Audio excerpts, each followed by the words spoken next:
Welcome back. I'm Catherine Maggs, and I'm talking about the need for us to resuscitate remote work. So, if you watch the previous episodes, I've talked about how I used a metaphor or an analogy, essentially, that if we were the successful owners of an automotive workshop and we had the best mechanics in the world working on petrol motors, engines, and then overnight, they've come back into work and all they have in front of them are electric vehicles. And we're expecting them, without any upskilling, any new tools, any training, to work on those vehicles and still be the best in their field. It's not going to work, right? And that's what we've done to our leaders. We've thrown them into a completely different work environment, and our teams, not just our leaders, but also our team members. And we've expected them to pick that up and keep leading and keep doing what they do with the same tools and the same skills. It's not going to work. So in the previous episode, I spoke about some of the myths around remote work and also talked about the mindset and looking at our own mindsets and what bias we may actually be carrying around remote work and leading in remote work. So that was previous episode. Go back, have a watch of it if you wish. Today we're really going to focus on what are the skills that our leaders need. And for some of our leaders, these will be completely new skills or tools. And for some of our leaders, it will just mean upskilling the skills we already have, taking them to a different level or using them in a slightly different way. Even before COVID, people were researching and doing studies on remote work and flexible ways of working. And there was some research conducted by Dr. Will Phelps from the University of New South Wales. And he did this research on best practice of leading virtual teams. And what he found is that the rules that actually apply to face-to-face do not work in a virtual environment. Refer back to my analogy of the mechanics. So we need to give our leaders and give our people some new skills and tools. So I'm going to just touch briefly on those tonight, okay? The first one's redesigning or co-creating is a better way to do it, a new framework with your team. Now, what does that mean? Well, if you don't already have a team vision, mission, purpose, values, then they need to be created. And if you have existing ones, they need to be reimagined for a virtual way of working and a remote way of working. A new artifact that you may not have heard of is a team charter. You need to work with your team to agree, how are you going to work together in this new world? What are the rules your team is going to play by? How will you communicate with each other? And Lord knows we have far, far too many ways of reaching out and contacting our team members and our leaders. We've got email, we've got mobile phones, we've got Microsoft Teams, we've got other intranet type social tools, whether it's Yammer or whatever it is your organization might use. So we're constantly being bombarded. We're not just being bombarded by emails anymore. We're trying to communicate in so many different ways.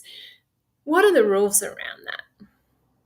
And it's not unreasonable to say that when I need to contact you urgently, we agree that this is how the method of communication we're going to use. Or if it can wait, this is the method I'm going to use. So it's about agreeing those fundamentals with the team about how you're actually going to work together. Other parts of that charter might be how often you're going to meet. Now, in a virtual world, Meeting once a fortnight in a team meeting is not going to be enough. People need additional contact, and I'll get into that in a little bit.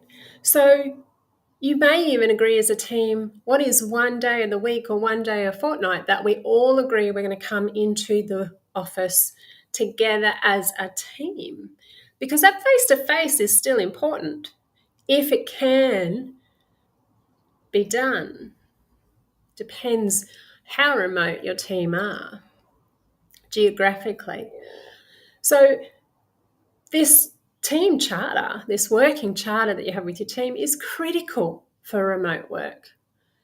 And of course, having clear roles and responsibilities is also more important than ever in a remote work environment. I mean, it's very important to have clear expectations and roles and responsibilities. And you'd be surprised at how many teams don't have these, even in a co-located environment. So in a virtual environment, these are critical.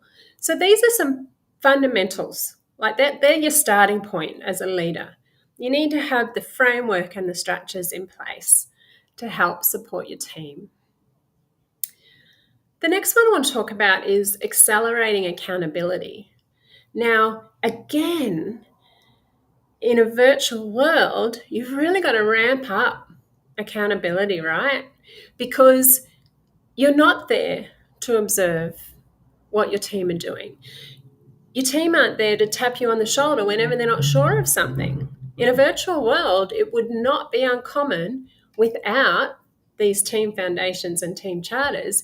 It wouldn't be uncommon not to hear from your leader for days because they're in back-to-back virtual meetings, and that's just crazy. So you've really got to accelerate accountability. And what I mean by that is be really, really specific and clear on who is accountable for what success looks like for each task, each role, each person, and what are the timeframes that you expect stuff to be completed in. And you need to hold them accountable. So that's going to fall back into your team charter on how often are you going to meet. You know, you may find that in a remote working environment that it's critical that you have like a 15-minute catch up with your team every day virtually. Who's got what on? What did you achieve yesterday?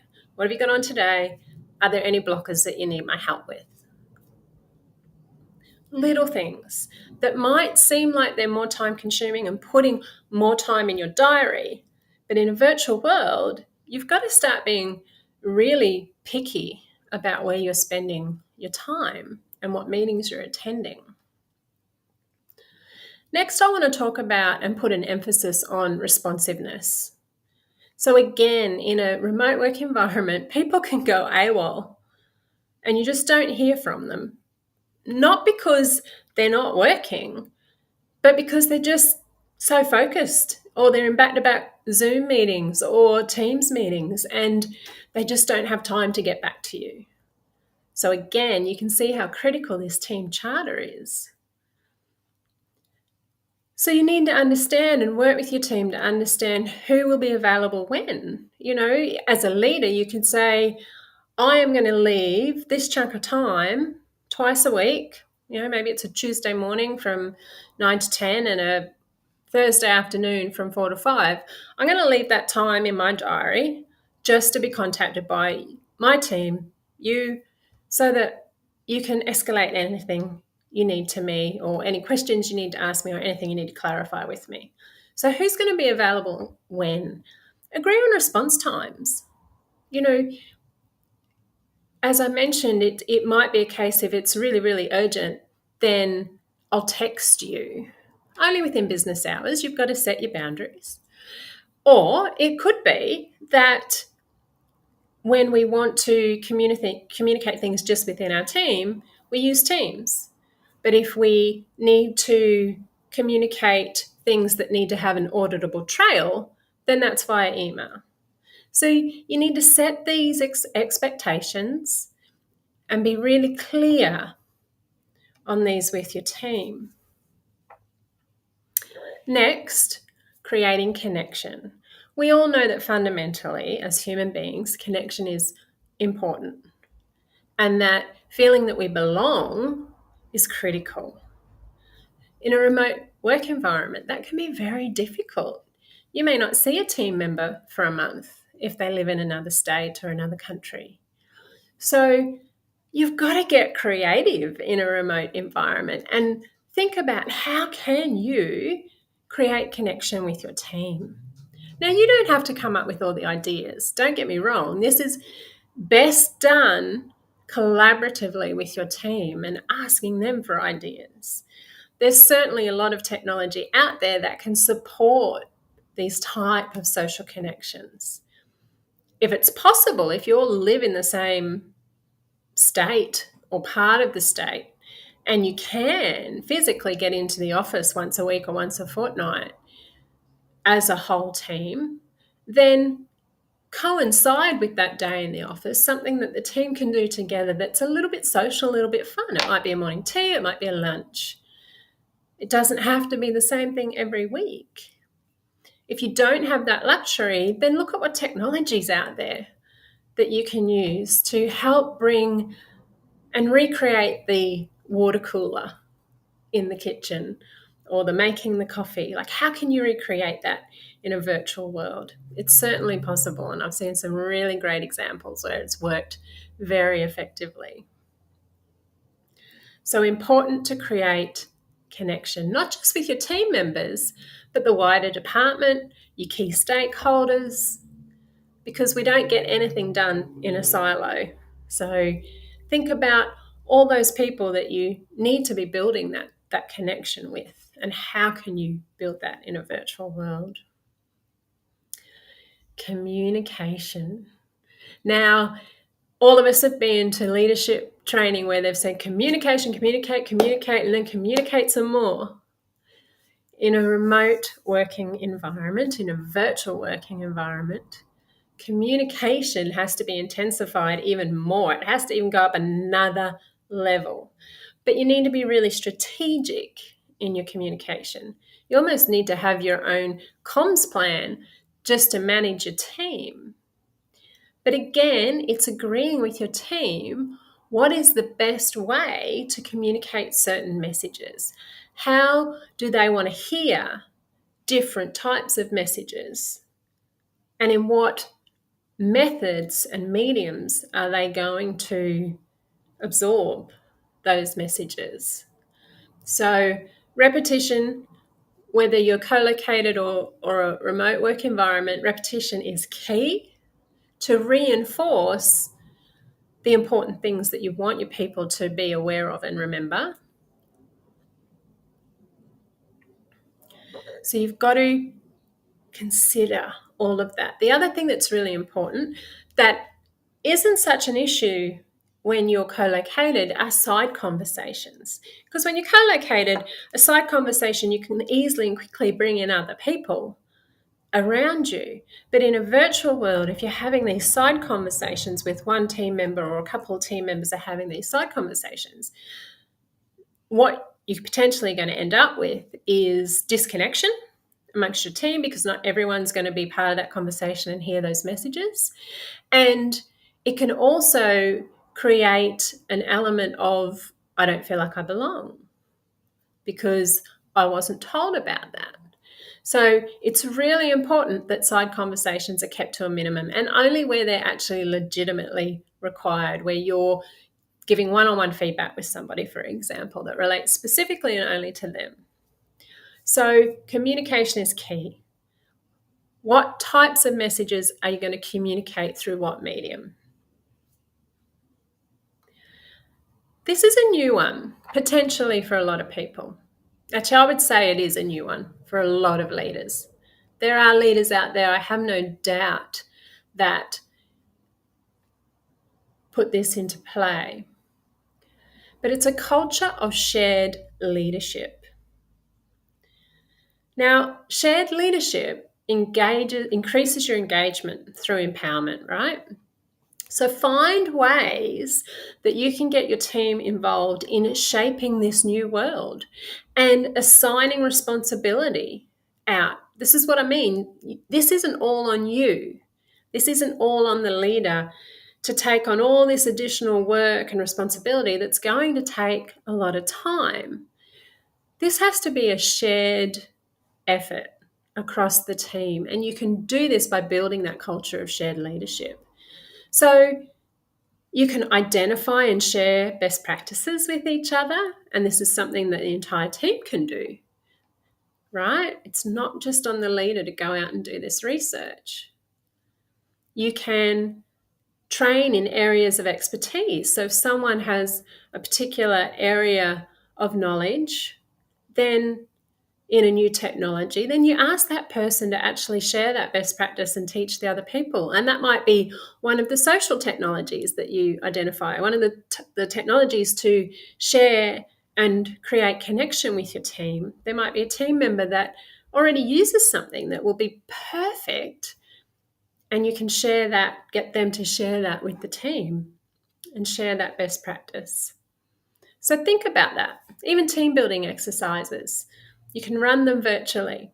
Get creative, have some fun with your team. Next one is two more. New methods of motivation, right? Good leaders know that each of their individual team members are motivated by different things, and they take the time to understand what motivates them so that they can help them grow and encourage them in the ways that mean something to the individual, right? So when we're in a virtual world, some of those motivational drivers, those traditional ones, are no longer there. So if you're not aware of what the motivational drivers of your team are, take some time out to find out and create or recreate and drive that motivation within the team with that new knowledge. Now, the last one, which is key, is the appropriate use of technology. Yes, very hard in a virtual world because it's all via technology, right? When we have a remote team, the use of technology or the reliance on technology is significant, huge. We very quickly find out how much we rely on it when something goes wrong and it's not available. So you're going to need to, and you already know this, rely on technology more than you ever have. So you need to find fit for purpose alternatives, right, to facilitate different objectives. So creating social connection, which we've already talked about. If you're driving everyone to the same platforms to do, this is where we're going to meet, this is where we're going to make decisions, this is where we're going to do our social, and it's all in the one place, that's going to become really draining, right? So we need to get creative, and we need to find fit for purpose technologies to support the different objectives and outcomes that we want. Facilitating meetings. Now, Teams has whiteboards, and whether it's Teams or Zoom, whatever that technology is that you use, they've got a lot of great tools within that technology that you can use. Is that then appropriate to create to create an environment for a fun social activity or a strategic team building space? There might be other technologies that you can use that from a psychological and a mindset point of view takes your team out of a certain space into another space. So have a think about that. They're the key areas. So there were 8 in total that I spoke to. And I only spoke to them briefly to give you a bit of a high-level overview and a high-level taste of the things that you need to be as a leader and as a team looking at differently. And some of them, especially the first few I spoke about, are absolutely critical. You need to set the foundation. People need to understand how this new environment works and the framework and the boundaries that sit within that. So in this new world that we're working in and this remote environment that we're now working in, have our values changed? Has our purpose changed? More importantly, what is the social contract that we agree with each other? Accountability. You need to accelerate accountability. You need to be extremely clear with your team what they need to be doing, by when, what success looks like for them. That's critical. And an emphasis on responsiveness, which really ties back both of those second points that I've mentioned, the accountability and the responsiveness, really can be wrapped up into that social contract that you have with your team, because they're the rules that the team's agreed they're going to play by. I hope that you found some great snippets of gold within the information I've shared with you tonight. And I look forward to, in 2 weeks' time, wrapping up the episodes on resuscitating remote work, talking about focus, the importance of focus and where you focus your time. Take care, and I will see you next time.